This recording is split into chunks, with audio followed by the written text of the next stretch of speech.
Bonjour à tous, bonjour à toutes, vous êtes bien sur Sagiopod, un podcast qui traite de science-fiction et de fantastique sur tous les supports possibles et inimaginables auxquels l'espèce humaine a pu penser jusqu'à présent. Alors, cet épisode, je me devais donc, étant donné que je passe d'un support à l'autre et d'un podcast à l'autre, je me devais aujourd'hui de parler d'une série télé, mais je vais changer, on va pas parler de science-fiction aujourd'hui, j'en ai eu un peu soupé là, parce que j'ai fait quand même juste à peu près 18 épisodes sur que des thématiques de science-fiction. Donc je vais parler d'une série fantastique que j'ai beaucoup aimée, que j'ai beaucoup appréciée, qui m'a bien fait rire dès le départ, dès le générique. Et cette série, il s'agit de True Blood. Alors, True Blood, les origines de la série, c'est d'abord et avant tout une série de bouquins qui ont donc été écrits par Charlène Harris.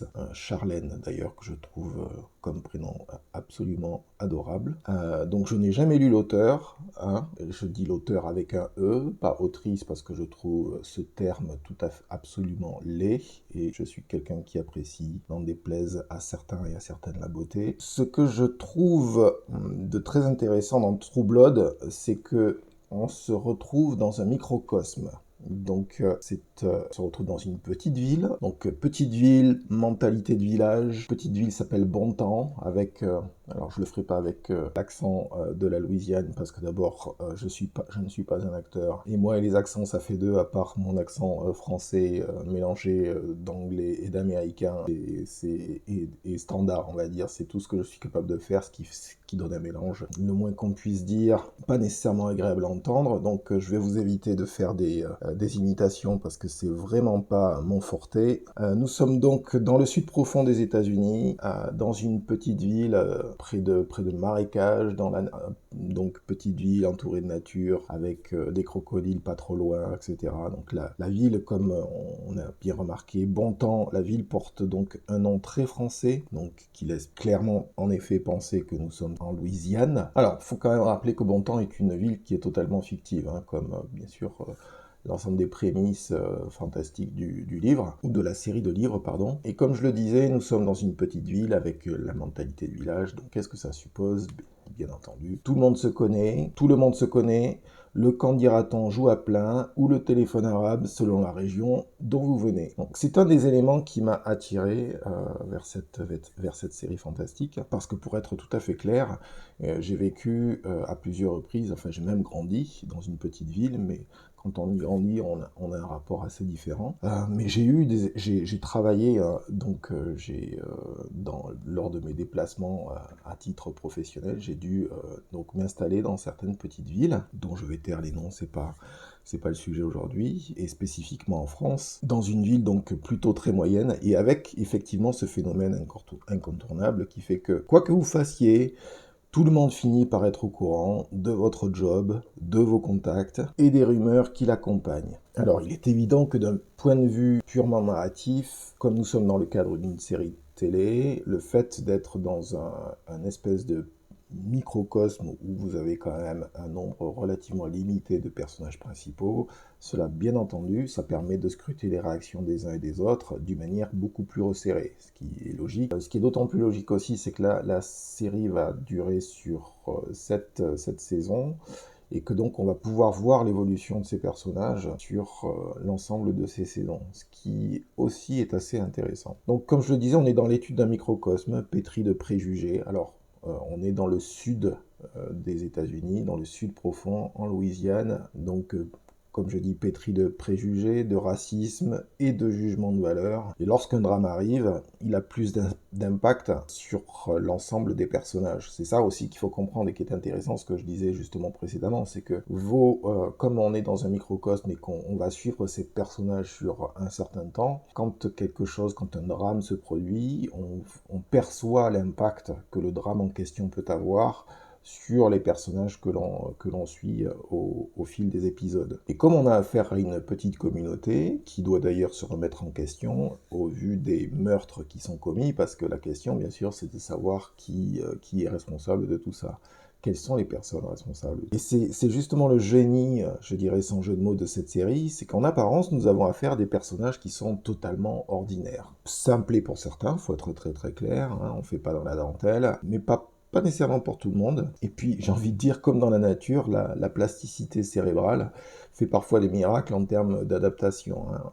Donc, c'est vrai qu'on a le modèle classique du redneck qui a l'air de pas trop comprendre, de pas trop savoir, à part le job qu'il effectue et la bière qu'il va boire, on s'arrête là. Mais globalement, c'est vrai qu'on a affaire de prime abord, comme ça, à des gens simples, à des gens ordinaires. Et donc, sans vouloir me répéter, mais je suis quand même un peu obligé, on est vraiment dans l'entre-soi, c'est-à-dire une espèce de communauté où tout le monde se connaît, tout le monde connaît le ragot du coin, tout le monde sait qui couche avec qui veut coucher avec qui, quand quelqu'un couche avec quelqu'un d'autre, etc., etc. Enfin, ça n'arrête pas. Dans ce sens-là, on est tous au courant qui a une étiquette spécifique collée sur le visage sans que personne ne le dise.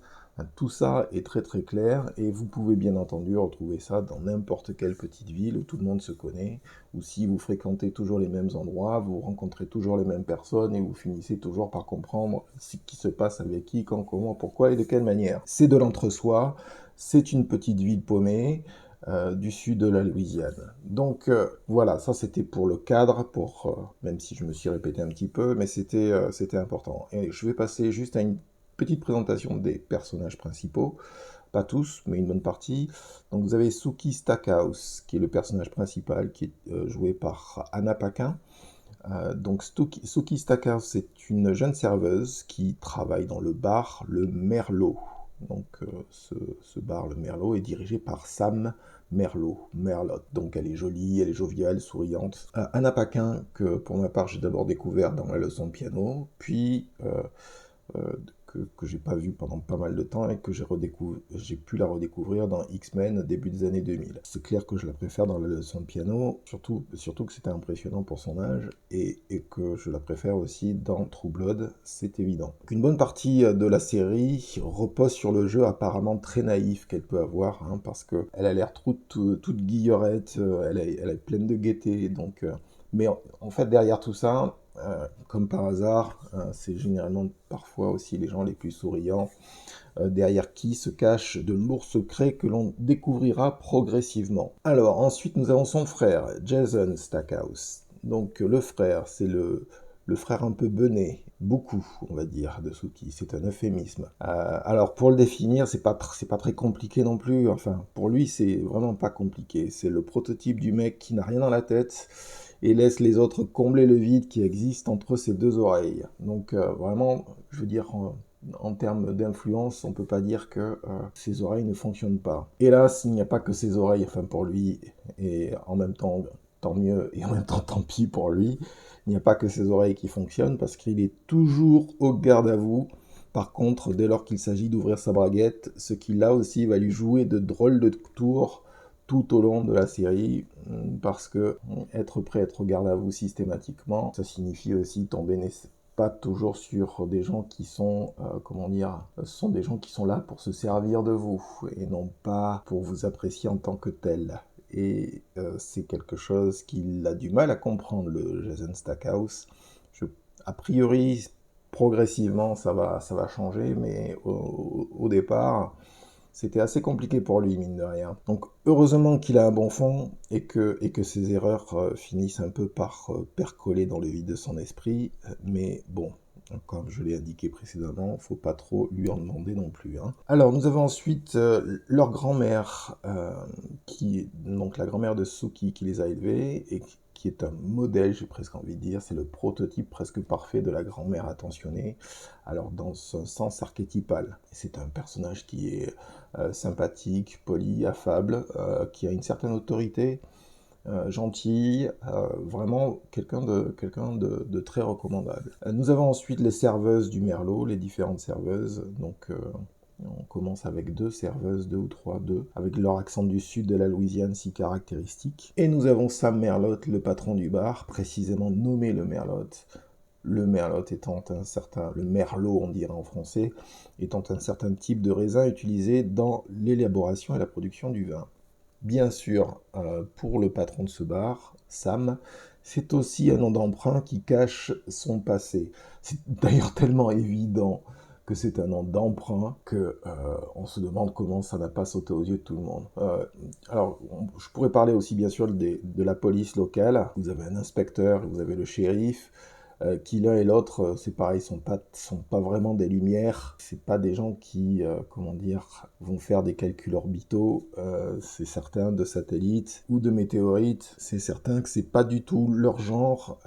Ils ont déjà beaucoup de mal à comprendre qui tue un certain nombre de personnes dans leur petite ville.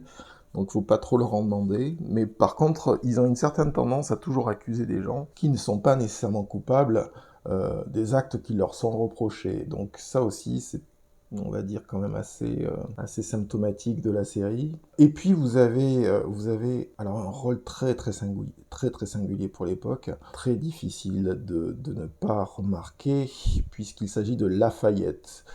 Alors Lafayette, c'est le cuisinier homosexuel et revendeur de drogue de l'ensemble de la série, on va dire, oui, c'est presque ça. Un rôle vraiment singulier pour l'époque, donc dont l'acteur Nelson Ellis a su s'emparer, c'est le moins qu'on puisse dire à tous les égards. Précise, petite anecdote au passage, c'est que c'est un rôle qui me fait penser à celui de Omar Little dans The Wire sur écoute, en français, qui est joué par Michael K. Williams, donc le gangster homosexuel, le tueur malin qui sévit dans Baltimore. Et ce qui me choque dans les deux cas, c'est que malgré le succès professionnel évident de ces deux acteurs, noirs, soyons précis aussi, ils sont tous les deux morts, l'un comme l'autre, à cause de la drogue. Et personnellement, je trouve que c'est une grande tristesse, puisque j'aurais vraiment apprécié pouvoir... Enfin, pour l'un, Michael K. Williams, j'ai pu le voir dans d'autres séries, mais pour Nelson Ellis, celui qui joue Lafayette, ça n'a pas été le cas. Et donc c'est bien dommage, et c'est bien triste, en effet. Alors l'autre chose aussi concernant ce personnage, faut remettre les choses dans leur contexte. True Blood, ça a dû sortir vers 2006-2007 à peu près. Je me rappelle plus, enfin en France en tout cas. Je me rappelle plus les dates précisément, ou l'année précisément, quand est-ce que c'est sorti. Mais je peux pas m'empêcher de penser à ce que le rôle que peut avoir Nelson Ellis, donc le rôle de Lafayette, d'un point de vue ethnique et social. Parce que, soyons très clairs, si vous prenez le cinéma, en tant qu'acteur noir, qui est-ce que vous avez qui sont des piliers qui sont indéboulonnables et qui resteront jusqu'à la fin de leur jour. Vous avez, sachant qu'ils commencent à être assez vieillissants, il faut aussi le remarquer. Donc vous avez Samuel L. Jackson, bien entendu, qu'on n'arrête pas de voir dans des gros films, et vous avez Denzel Washington. Donc ce sont les deux acteurs noirs, en effet, que l'on voit de manière très régulière. D'ailleurs, je ne crois pas que ni l'un ni l'autre aient joué des rôles d'homosexuels au passage, tiens. Ni l'un ni l'autre, ouais, si je me souviens bien, ouais. Mais, donc vous avez deux acteurs qui ont commencé leur carrière dans la télévision américaine, dans les networks, donc Michael K. Williams et ce fameux Nelson Ellis, donc, qui, début des années 2010, bon, pour Denzel Washington et Samuel L. Jackson, c'est que ce sont très souvent des postes de lead aussi au passage, donc il faut plaire au plus grand nombre. Il ne faut pas l'oublier, ça fait partie du... Là, dans les rôles, le rôle de Lafayette, c'est un rôle de niche, c'est un rôle très spécifique. Mais c'est un rôle qui me dérange en fait. C'est un rôle qui me dérange parce que d'abord, il n'est pas contrebalancé par des hommes de couleur qui soient hétérosexuels et qui aient autant d'importance dans la série. C'est ça que je tenais à préciser et qui me pose souci. C'est-à-dire qu'on a l'impression que pour l'époque, mettre un blackos, c'est-à-dire mettre un noir, un acteur noir, avec un rôle récurrent pendant l'ensemble de la série, cela suppose de maîtriser suffisamment sa sexualité pour qu'elle ne soit pas vue en compétition avec celle des autres hommes, notamment bien sûr hétérosexuels. Je ne sais pas si les gens comprennent ça, mais c'est un truc dans la fiction qui est récurrent et qui est assez énervant pour les gens comme moi, parce qu'on voit bien que dès lors que vous tombez sur un blackos qui a une bonne tête et qui en même temps a un peu de cervelle, ça avait l'air, en tout cas il y a 15 ans, il y a 15-16 ans, ça avait l'air de déranger profondément d'avoir ce type d'individus dans une série télé, surtout si le rôle était récurrent, et les individus en question, s'ils existaient, avaient une très forte tendance à mourir assez rapidement. Je tenais à le préciser, je pourrais donner de multiples exemples, c'est pas trop compliqué, mais je tenais à le préciser néanmoins, parce que ça va être très difficile de ne pas en parler. On parle de wokisme en long, en large et en travers, mais enfin, faudrait peut-être aussi que les gens se rendent compte d'où est-ce qu'on vient là. C'est-à-dire qu'on vient, on- on- on- au départ, on est à une époque où toute personne de couleur, c'est soit un gangster, soit un gigolo, soit un homosexuel, mais il peut pas être normé, il peut pas être plus ou moins normal. Je dis bien plus ou moins, ça va pas. Soit c'est Shaft, et alors dans ce cas-là, je veux dire, on part aussi dans autre chose, dans la blaxploitation, etc. Donc voilà, tout ça pour dire que c'est pas le seul rôle de sexe masculin homosexuel que l'on voit à l'époque. Non pas que j'ai quelque chose contre, au contraire, je suis très heureux qu'ils aient eu ce rôle parce que c'était très original. Par contre, c'était très original dans le sens où on ne le voyait pas, ou on ne l'avait pas vu avant. Donc dans ce sens-là, c'était très bien. Que ça soit pour Michael K. Williams ou pour Nelson Ellis, je veux dire, bravo pour eux, c'était des rôles super intéressants pour l'un comme l'autre. Mais j'ai remarqué aussi que tous les hommes de couleur hétérosexuels étant un peu malins, on finissait, ou étant, comment dire, ou ayant un certain succès avec la jante féminine, étaient de suite éliminés, ou on trouvait de suite un prétexte pour les mettre sous le tapis assez rapidement, et pour les enterrer, éventuellement vivants. Donc voilà, je tenais à le dire, je sais que ça ne plaira pas à un certain nombre d'individus, ceux qui suivent ce podcast l'auront compris, ça m'est complètement égal, je n'ai pas pu m'empêcher de remarquer cet état de fait. Donc pour résumer, vous ne pouvez pas être un individu noir de sexe masculin et avoir du sex appeal auprès de la jante féminine, ou pire, vous n'avez pas le droit d'être hétérosexuel et donc être en compétition avec d'autres qui n'ont pas la chance d'être aussi colorés que vous. Je tenais à le préciser. Voilà. Donc, j'ai parlé des exceptions qui étaient Denzel Washington et Samuel L. Jackson. Donc, je pense qu'on va passer à autre chose maintenant concernant les thématiques de ce film, enfin de cette série plutôt, pardon.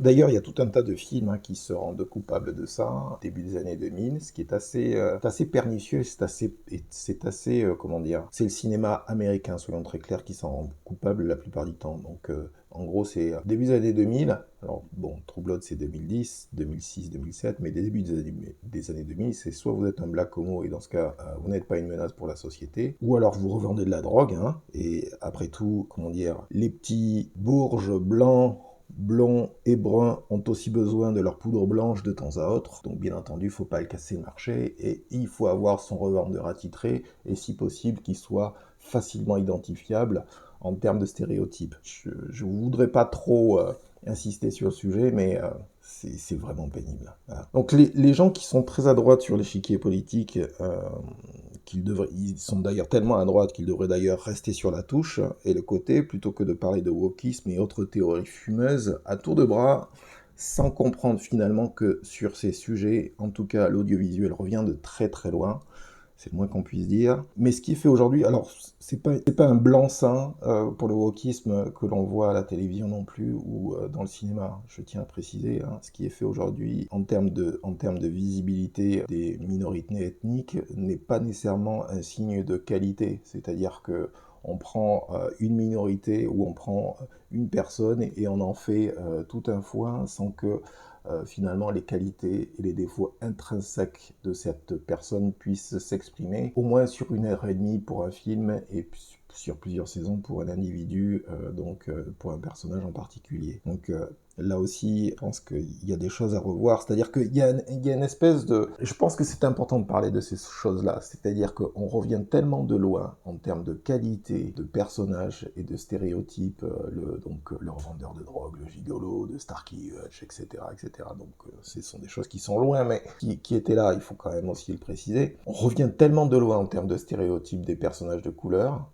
qu'on a un espèce de phénomène de balancier à l'inverse qui fait pas du tout dans la qualité non plus. C'est-à-dire on ne voit pas des des personnages avec un certain réalisme. On les voit avec certains traits exacerbés. Et ce n'est ni intelligent à montrer, ni proche de la réalité. C'est pas tant qu'on ait besoin, surtout dans une série de vampires, on n'a pas nécessairement besoin de réalité, mais on a besoin de croire dans les personnages que l'on voit à l'écran. Et en ce qui me concerne, j'ai beaucoup de mal avec effectivement la manière dont le wokisme est traité, ou en tout cas les personnages woke sont traités, à me plonger dans un certain réalisme. Donc pour les gens comment dire, qui sont sur le bas-côté en termes politiques, j'ai envie de leur dire, critiquez le wokisme autant que vous voulez. Certes, il y a des choses qui sont critiquables, ça va être difficile de dire que ça n'est pas le cas, mais rendez-vous compte de ce qui était fait avant.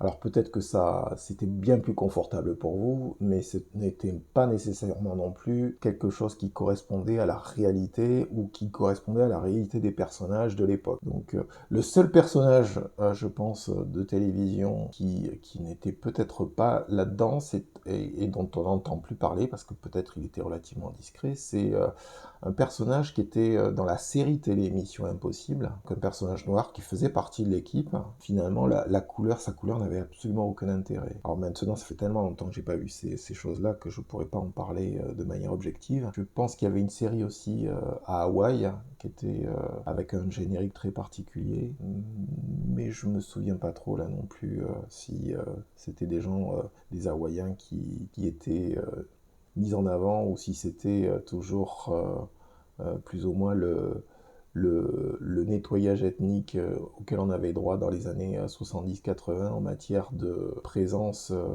de différentes ethnies. Bref, c'est un vrai sujet. Ce qu'il faut quand même voir, c'est que si je prends autant de temps pour en parler, c'est que pourtant on est dans le troublot, c'est que c'est un vrai sujet et que ça demanderait de faire attention à ce que le phénotype de quelqu'un ne soit pas le seul argument de vente dès lors que l'on met en place un personnage. Voilà, je pense que le phénotype et son orientation sexuelle aussi au passage. Alors c'est bien quand c'est la première fois que ça arrive et qu'on voit quelque chose de différent par rapport à ce qui était fait avant, mais ça peut aussi devenir un cliché en soi. C'est ça aussi que je tenais à indiquer. Bien entendu, cette parenthèse étant faite, tout le monde a besoin de se sentir représenté dans les médias. Hein. C'est une constante, on va dire, de l'humanité entière. Tout le monde a besoin de se sentir représenté. Donc il faut savoir aussi faire attention. Ça ne veut pas dire que tout le monde doit être tout le temps représenté dans une série en particulier, parce que ça dépend du contexte de la série, ça dépend du contexte du film. Mais on a tous besoin de se sentir représenté. Je pourrais donner des anecdotes précises, mais par exemple, et c'est très typiquement français, donc quand j'avais 17-18 ans et que on parlait de faire un bal masqué, vous avez les gars de mon âge qui, bien sûr, se disent « Mais toi, tu pourrais pas faire un bal masqué au 17e, 18e siècle, hein. Tu pourrais pas parce qu'il n'y avait pas des gens comme toi. » Et à l'époque, à 17-18 ans, je ne pouvais que dire oui, en effet, parce que je n'avais pas les connaissances que j'ai maintenant. Sauf que depuis, vous avez des gens comme le chevalier de Saint-Georges, qui donc était à la cour de Marie-Antoinette, par exemple. Vous avez le général Dumas aussi, donc Saint-Georges ayant été le premier officier de l'armée française, donc d'origine d'outre-mer, et vous avez le général Dumas également par la suite. Donc, et ces gens-là auraient pu passer dans un bal costumé sans aucun souci. À l'époque, et j'aurais pu me déguiser comme ils se déguisaient à l'époque, à mon époque en tout cas, quand les bals masqués étaient quelque chose auquel nous pensions tous. Enfin, pas tous, mais pour certains. Donc tout ça pour quand même indiquer, pour dire que ce sont des sujets qui ont leur importance. Toutes les personnes qui sont dans l'exagération ou l'exaspération devraient aussi se rendre compte qu'il y a des gens qui étaient exaspérés précédemment pour des raisons totalement différentes et que ces raisons étaient tout aussi valables. Voilà. Donc pour revenir à nos personnages, parlons aussi de Tara. Donc Tara qui est la cousine de Lafayette et qui est la meilleure amie de Sookie, donc qui est une femme de couleur également. Et là aussi on est un peu dans le cliché au passage. Donc c'est un rôle qui est joué par Rutina Wesley. On est là aussi dans le cliché de The Angry Black Woman, la femme noire toujours en colère. Alors même si joyeuse de temps à autre, même si elle montre un grand sourire avec de grands éclats de temps à autre, c'est quelqu'un qui a clairement en tout cas dans le film, dans la série, des tendances bipolaires plutôt marquées, plutôt fortes. En tout cas en amitié, c'est certain. Dans le rôle de Tara, c'est quelqu'un qui est d'une très grande loyauté. C'était important de le noter aussi. Donc tout ce que j'ai expliqué là, finalement, ça ne met en place qu'un certain nombre de personnages qui ont l'air d'être un peu basiques. Faut être franc, il n'y a rien de très extraordinaire. Mais c'est ça qui les rend très intéressants, parce que en fait, il n'y aurait pas grand-chose à raconter dans la série si justement l'extraordinaire ne venait frapper à la porte du bal local Le Merlot, et vous avez un vampire qui vient prendre une bouteille de True Blood dans ce fameux bar. Alors le True Blood, pour ceux qui ne savent pas, c'est du sang synthétique en bouteille qui est produit de manière industrielle pour les vampires qui se sont maintenant officiellement déclarés comme étant donc une race en particulier, donc qui ont dépassé le cadre du vivant, on va dire d'une certaine manière. Ces vampires appellent cela, enfin le fait de consommer du sang industriel comme ça qui est produit pour eux, ils considèrent se mettre dans la norme, c'est-à-dire ne pas consommer des êtres vivants et des êtres humains de manière classique, donc ne pas tuer leur prochain, parce que bien sûr nous savons tous que ce que font les vampires lorsqu'ils en ont l'occasion. Alors les thématiques explorées dans cette série, et je pense que dès le générique, quand vous le voyez, le générique n'a pas pris une ride, c'est assez impressionnant de voir à quel point ce générique est d'actualité encore, en montrant des fiestas complètement folles, des gens du Ku Klux Klan, voire d'un très jeune âge. Vous avez bien sûr la notion de mort qui est aussi très présente dans ce court générique, mais les thématiques globalement de la série sont celles de l'acceptation de l'autre, des bigots, d'une caractérisation de ce qu'est la bigoterie, de ce qu'est le racisme, et il est évident qu'avec des vampires ayant dorénavant une existence et une acceptation officielle,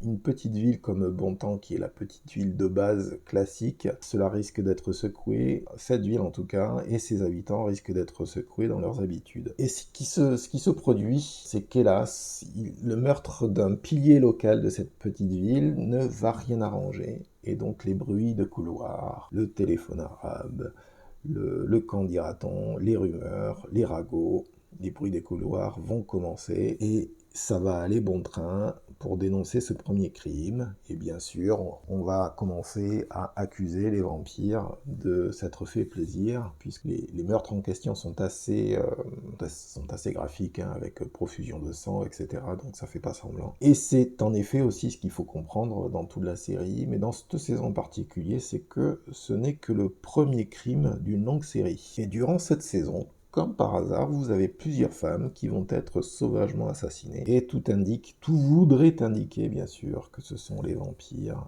qui s'en sont donnés à cœur joie. Bien sûr, c'est difficile de condamner sans preuve, mais la majeure partie de la ville suit le qu'en dira-t-on et devient anti-vampire. Et le Merlot, ce qui est tout à fait logique, puisque finalement vous n'avez pas beaucoup de lieux où les gens se réunissent, le Merlot devient le lieu d'échange complotiste, le lieu de rassemblement, à part le poste de police ou la salle des fêtes.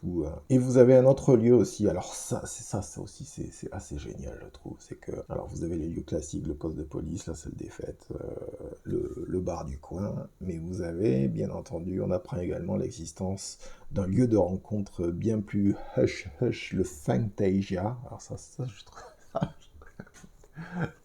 c'est une expression de si vous n'exprimez pas vos désirs inconscients vont se caractériser par un lieu en particulier. Ça, c'est presque l'impression que ça donne, et c'était quelque chose qui était absolument jouissif à regarder.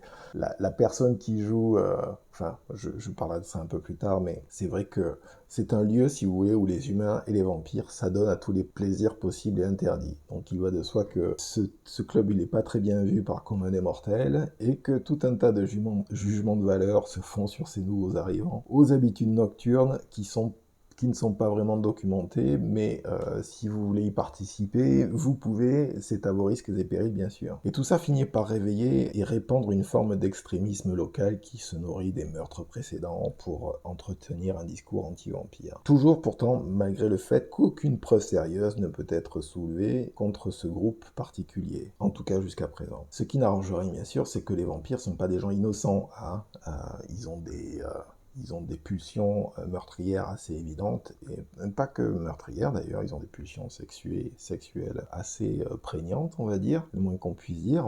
Il y a quelques scènes, ça fait pas semblant. D'ailleurs, dans toute la série, il y a 2 ou 3 scènes, je me dis, mais où est-ce qu'ils sont allés chercher ce truc, quoi? Enfin, je pense qu'il y a la notion de shock value aussi qui est intégrée dans cette série, qui montre bien à certains moments que comme les vampires se régénèrent en fait assez facilement, ils se permettent des actes complètement barrés, quoi. Donc c'est aussi quelque chose qui fait partie de la série, il faut le savoir au passage. C'est une série qui fait pas semblant quand même, hein, sur un certain nombre de points. Mais effectivement, ils ont des pulsions sexuelles, ils ont des pulsions meurtrières, ils sont capables de tuer, tout le monde le sait. Et certains vampires, et ça va très très loin, puisque je parlais de Lafayette qui est un revendeur de drogue, mais il faut savoir que le sang de vampire, pour les êtres humains, fonctionne comme une drogue extraordinairement addictive, comme un aphrodisiaque d'ailleurs, au passage. Donc certains vampires, à titre individuel, monnaient leur sang pour des plaisirs plus charnels, car leur sang est considéré comme aphrodisiaque par les êtres humains, ce qui lui donne évidemment une valeur marchande importante. Alors il faut savoir aussi qu'il y a des hiérarchies chez les vampires dans cette série, c'est-à-dire que plus vous êtes un vampire ancien, et plus le sang qui est le vôtre a des qualités importantes que les êtres humains ingèrent. Donc si vous êtes un vampire qui a été fait il y a 30, 40, 50 ans, pas très grave, c'est un jeune vampire. Si vous êtes un vampire par contre qui a plus de 1000 ans, vous voyez, donc c'est à mettre en parallèle avec le merlot, c'est-à-dire qu'il y a des questions de cuvée pour le sang des vampires, à contrario du True Blood qui est du sang industriel au passage.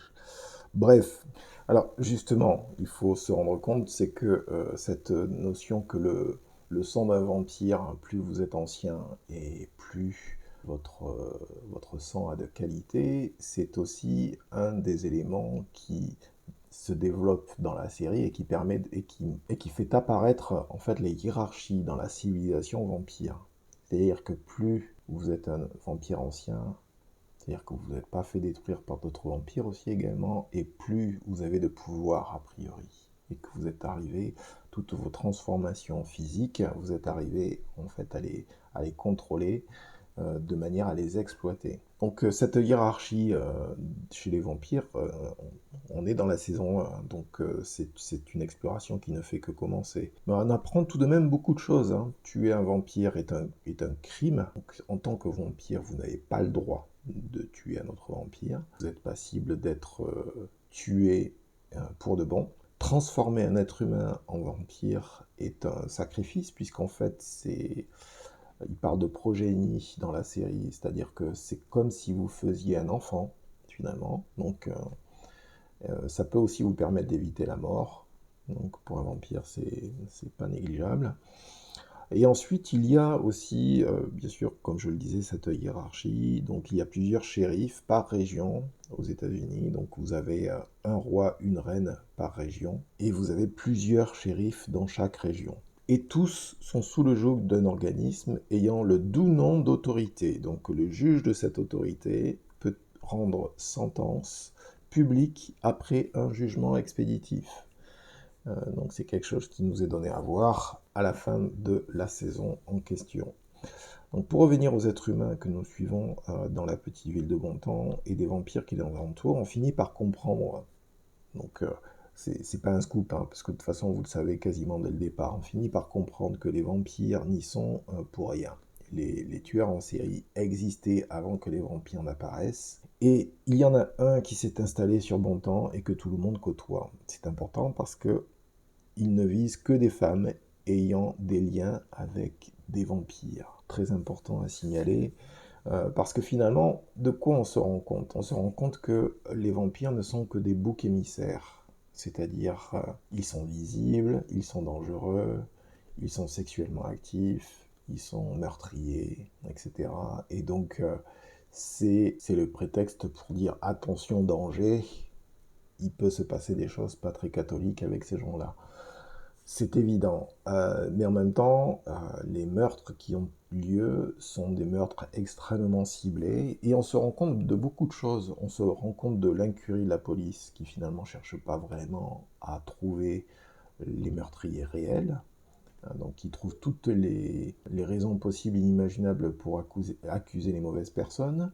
Vous vous retrouvez avec des gens qui sont en effet, qui ont peur en fait, et qui ont juste peur de gens qui sont un tant soit peu différents. Donc ça aussi c'est assez rigolo de voir que cette peur-là, elle a l'air d'être extrêmement puissante en termes de motivation pour haïr les autres. C'est assez impressionnant de voir ça juste dans le cadre d'une série. Alors dans la réalité, on n'en parle même pas, mais dans une série, c'était intéressant à voir. Donc ce sont des thématiques voilà, qui sont très intéressantes de voir que dans un environnement, dans un microcosme social, dans un microcosme pardon, socio-psychologique, où l'on voit bien que vous avez un certain nombre d'individus qui sont différents et qui viennent de cultures, on va dire, différentes, quand ces individus se mélangent dans ce microcosme, ça, c'est susceptible de créer un certain nombre de tensions et que ces tensions, elles peuvent se tendre à l'extrême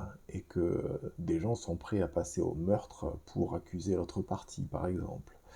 Donc, c'est quand même, ça fait pas semblant, quoi. Ça fait vraiment pas semblant. Et puis on voit aussi à quel point finalement les gens dans une campagne assez, un peu esselée, qui est un peu au bout de nulle part, ces gens se droguent de manière assez abondante, ne font pas semblant quant à l'utilisation de la drogue. Alors, le sexe, on n'en parle même pas. Je veux dire, ça n'arrête pas dans tous les sens. C'est pas nécessairement, en tout cas de ma part, c'est pas un jugement, mais ce qui est assez rigolo, c'est de voir que c'est essentiellement fait pour tromper l'ennui, quoi. C'est pas le sexe pour le sexe. Avec la rencontre de l'autre, de là à juste faire ça pour ne pas s'embêter, parce que sinon les personnes s'ennuieraient. Ouais, je trouve que c'est assez, c'est assez réaliste en fait, hein, pour être tout à fait clair. En tout cas, de mon point de vue personnel. Non pas que je pense fonctionner de cette manière-là, mais je pense que j'ai vu un certain type de... J'ai pu observer de près un certain type enfin, ces comportements-là. Et donc, c'est pour ça, peut-être aussi pour ça que je m'en tiens assez éloigné. Et d'ailleurs, ça se mélange avec ce côté petite ville, pas grand-chose à faire, pas grand monde. Donc, on exagère sur un certain nombre de points. Il y a des extrêmes qui sont pas nécessairement politiques, hein, mais il y a des extrêmes qui se manifestent. Il y a des comportements extrêmes qui se manifestent comme ça parce que les gens finalement les gens s'ennuient. Les gens tout simplement s'ennuient. Et si je devais refaire un retour en arrière sur les petites villes dans lesquelles c'est vrai que bon, enfin moi je suis pas quelqu'un qui a de tendance de quelque manière que ce soit à s'ennuyer. Je connais pas l'ennui depuis très longtemps. Je sais pas ce que c'est. J'ai toujours quelque chose à faire, toujours quelque chose à lire, toujours quelque chose à étudier, à essayer de comprendre, à voir de plus près, dans le détail. Donc je sais pas, je comprends pas ce que c'est que l'ennui à titre personnel. Alors j'ai peut-être de la chance, je sais pas, mais ma curiosité en fait est aiguisée par un sujet, quel que soit le sujet en question. J'ai tendance à essayer d'aller jusqu'au bout du sujet et d'en comprendre les tenants. Alors ça pourrait aller très loin, surtout si on parlait de mathématiques et de physique, ce qui n'est pas mon cas au passage. Mais paradoxalement, je suis plus intéressé maintenant d'ailleurs par ces aspects-là, au passage, que je ne l'étais 30 ans en arrière. Donc c'est des choses qui sont complètement bizarres, mais bon, c'est comme ça. Mais voilà, je tenais à dire que c'est vrai il y a des gens qui sont dans l'ennui et que c'est bien montré en fait dans cette série et que ça les amène à avoir des comportements qui sont pas nécessairement très sains. Et donc on le voit pendant l'ensemble de la série. Et même d'ailleurs dans les positionnements politiques, vous avez des gens qui s'ennuient. Donc, qui ont besoin d'un peu de piment politique pour essayer d'avoir un peu d'adrénaline, d'avoir un peu... Enfin, oui, il y a tous ces aspects simiesques, j'ai presque envie de dire, de la nature humaine qui veulent s'exprimer et qui sont là pour éventuellement d'ailleurs parfois créer des conflits là où il pourrait ne pas y en avoir. Ce qui hélas fait partie du au quotidien de l'humanité. Hein, parce que par exemple, bon, J'ai parlé de wokisme de manière un peu intensive précédemment, mais ce sont des théories fumeuses. C'est-à-dire qu'elles sont apparues, tout comme le grand remplacement d'ailleurs, qui est aussi c'est une telle crétinerie que c'est très difficile en fait c'est presque difficile à envisager tellement c'est crétin. C'est-à-dire que c'est tellement théorique, ça prouve tellement peu de choses que je ne sais pas comment les gens peuvent rentrer là-dedans. C'est comme si les gens avaient besoin de prêt-à-penser en termes théoriques, et ça forme comme ça fonctionne comme des virus idéologiques en fait. C'est-à-dire vous avez des gens qui ont besoin qu'on leur mette quelques idées dans la tête parce que ça les conforte dans leurs émotions. Vous voyez, on n'est même pas dans des aspects pratico-pratiques des théories en question. On est clairement dans des gens qui ont besoin d'avoir un soubassement intellectuel pour des émotions qui sont extraordinairement fortes chez eux et chez elles. Parce que, bien sûr, l'ensemble de l'espèce humaine est concerné. Et c'est juste incroyable de se rendre compte à quel point c'est presque la notion d'ennui. Alors, il y a deux choses, j'ai presque envie de dire d'ailleurs, il y a deux éléments qui me semblent importants et qui se retrouvent dans True Blood. C'est le fait d'être en mesure, l'être humain, ce que fait l'être humain de prime abord, c'est d'être en mesure de catégoriser un certain nombre de choses. Donc, que ce soit des individus, que ce soit des objets, etc. Et d'indiquer un certain nombre de qualités et de défauts aux objets en question ou aux êtres vivants en question, qu'ils soient, que ce soit l'espèce humaine ou des espèces animales, etc. Et donc, cette capacité à catégoriser qui est propre à l'espèce humaine, et cet ennui qui est aussi quelque chose qui existe de manière assez profonde chez l'être humain, si vous associez les deux, en fait, vous vous trouvez avec une projection émotionnelle qui est effectuée sur des objets en particulier ou sur des catégories de personnes en particulier. Et enfin, moi, de mon point de vue, puisque je suis un métis, de mon point de vue, c'est totalement incroyable à décortiquer, à se rendre compte que vous avez des gens, en fait, qui sont comme ça, mais parce que s'ils n'ont pas ça, ils sont pas bien, quoi. C'est-à-dire qu'ils n'ont rien. Vous comprenez? C'est ça qui est dingue de se rendre compte que des gens sont comme ça, parce que sans avoir ça, ils n'auraient rien d'autre.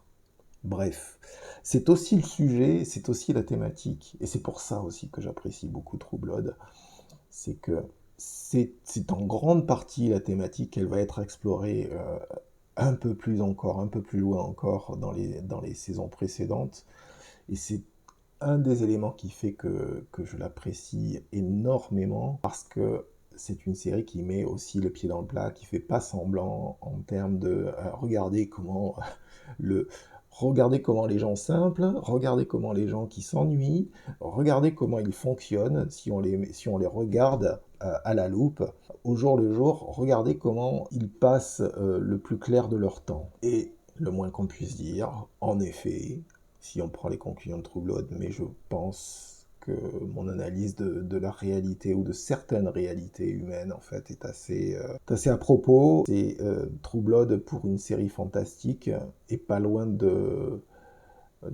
très loin de l'analyse psychosociale en effet de ce qui se passe dans les villages, qu'ils soient américains ou qu'ils soient ailleurs sur la planète Terre. Voilà, donc je pense avoir fait un petit tour, parce que c'est presque qu'une introduction là pour l'instant, pour cette série True Blood. Donc si vous êtes un bigot, si le racisme est quelque chose qui a de l'importance dans votre vie, je ne sais pas si je peux vous conseiller cette série. Je pense que très sincèrement, essayez d'éviter parce que ça risque peut-être vous risquez peut-être de changer d'avis.